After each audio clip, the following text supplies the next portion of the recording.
សិនអូនរវល់ព្រមស្រឡាញ់ទើបបារម្ភខ្វាយខ្វល់តើអូនយល់អារម្មណ៍នេះខ្លះទេជាសង្សារគឺមានតែឈ្មោះបើគិតឲ្យអស់មិនស្មើមិនមាសមេសម្រាប់បងគឺអូនលែងទំនេរឬមានគេជំនួសកន្លែងបងហើយឆាប់បងអន់មែនទេទើបមាសមេមិនតបឬក៏ឆាតបងរំខានត្រានត្រើយសុខក៏ស្ងាត់មិនខ្វល់ពីបងឡើយអូនប្រហើយមិនដូចកាលពីមុនទេ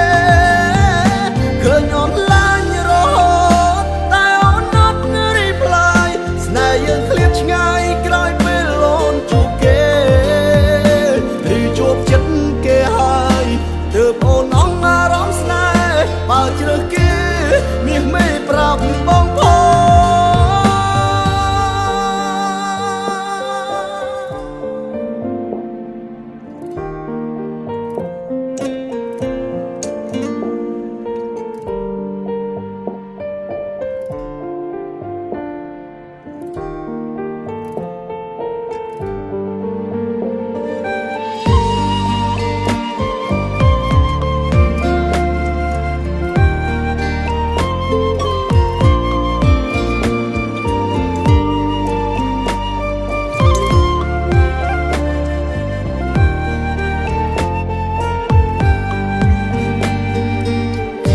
សង្សារគឺមានតែឈ្មោះបើគិតឲ្យអស់មិនស្មើមិនមាសមេសម្រាប់បងគឺអូនលែងទំនេរឬមានគេជំនួសកន្លែងបងហើយ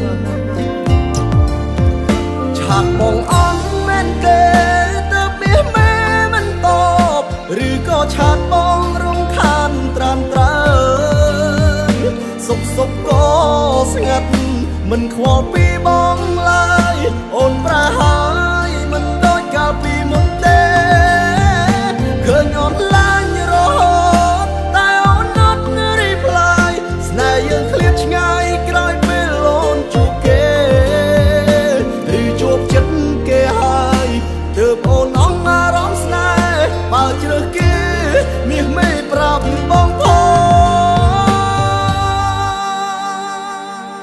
បងអន់មែនទេទើបមាសមេមិនតបឬក៏ឆាតបងរំខានត្រានត្រើយសុខក៏ស្ងាត់មិនខ្វល់ពីបងឡើយអូនប្រហើយមិនដូចកាលពីមុនទេឃើញអូនឡើងរហូតតែអូនអត់រីផ្លាយស្នេហ៍យើងឃ្លាតឆ្ងាយក្រោយពេលអូនជួបគេ